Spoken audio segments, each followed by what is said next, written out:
কাঁচা আম চলে যাওয়ার আগে এইভাবে কাঁচা আমের প্লাস্টিক আচার যদি করে রাখেন তাহলে সারা বছর কিন্তু আমের স্বাদে মনটা ভরে যাবে।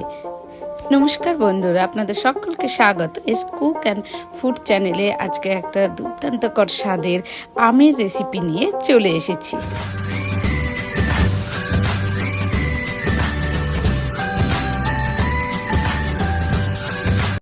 সবার প্রথমেই আমগুলোকে ভালো করে ধুয়ে খোসা ছাড়িয়ে বেশ লম্বা লম্বা করে কেটে নেব।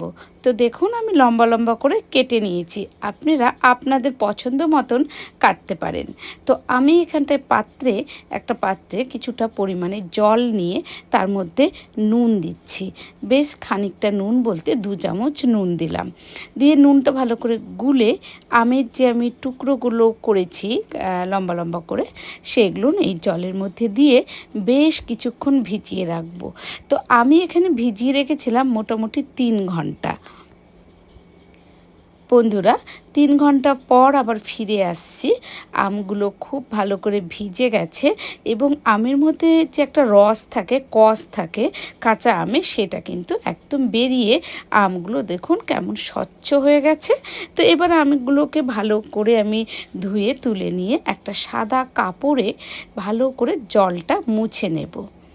এই আমগুলো যেহেতু কাঁচা আমের এই রেসিপিটা আমি রোদে শুকোতে হবে না এবং কোনোভাবে যেন জল না থাকে। জল থাকলে কিন্তু আম সংরক্ষণ করা মুশকিল হবে, পচে যাবে এবং ছাতা ধরে যাবে।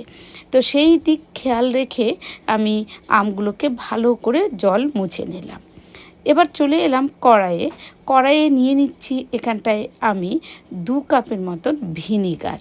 বন্ধুরা ভিনিগার দিয়ে এই রেসিপিটি যদি করেন গোটা বছর আপনারা সংরক্ষণ করতে পারবেন। আমি এখানে দিলাম 2 বাটি চিনি। চিনিটা আপনাদের পছন্দ মতন দেবেন, যে যেমন টক খান মিষ্টি খাবেন সেই রকম। তো মূলত এই রেসিপিটা যেহেতু মিষ্টি, সেহেতু রুটি পরোটার সাথে কিন্তু খুব খেতে সুন্দর লাগবে, অনবদ্য লাগবে। তো চিনি থেকে কিছু নোংরা বেরোনোর পর আমি হাতা দিয়ে সেটাকে তুলে নিচ্ছি। আমার এই প্লাস্টিক রেসিপির মূল কারণে মূল জিনিস হচ্ছে যাতে স্বচ্ছ এবং সুন্দর দেখায়। তো সেই কারণে চিনির মধ্যে থাকা নোংরাগুলোকে আমি তুলে দিলাম।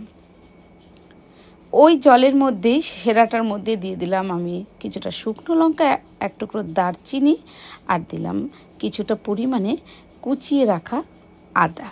তো দিয়ে ভালো করে কালারটা চেঞ্জ হওয়া অবধি আমি অপেক্ষা করব। তো দেখুন বন্ধুরা খুব ভালো করে কিন্তু ফুটে উঠেছে এবং কালারটাও কিন্তু চেঞ্জ হয়ে এসেছে।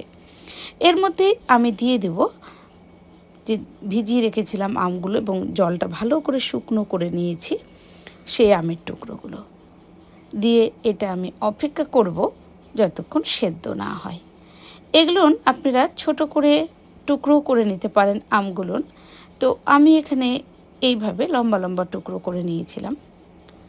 তো এখানটা মোটামুটি 5 থেকে 7 মিনিট জাল দেওয়ার পর দেখুন আমের কালারটা একদম চেঞ্জ হয়ে গেছে এবং আমি একটা টুথপিক দিয়ে আপনাদের দেখিয়ে দিলাম যে আমগুলো কতটা সুসেদ্ধ হয়েছে।